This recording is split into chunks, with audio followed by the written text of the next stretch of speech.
گذشتن بغض این ترانه باشه، سهم دنیای تو از من.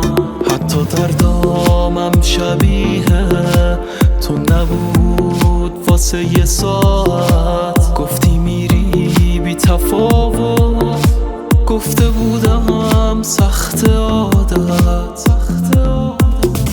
من که قانع بودم هر جوری بتونی با دلت باشم، رفتی تا توی خیالاتت سوژه تنهاییات باشم. آخرش میرسه روزی که از این تصمیم پشیمونی، که برگردم کنارت باز یه توهمه تو میدونی.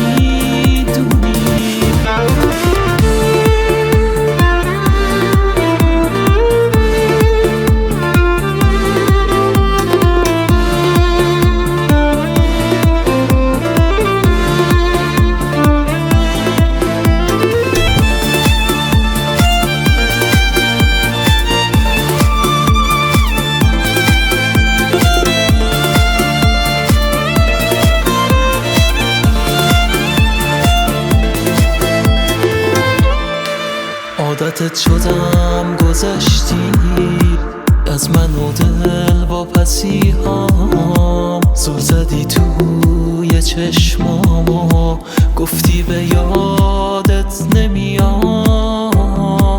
اشتباه میکردم انگاری، من مقصرم نه تقدیرم. به خودت میای زمانی که واسه برگشتنت دیرم.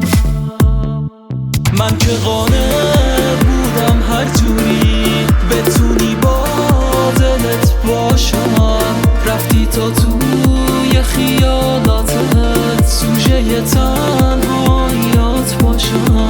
آخرش میرسه روزی که از این تصمیم پشیمونی،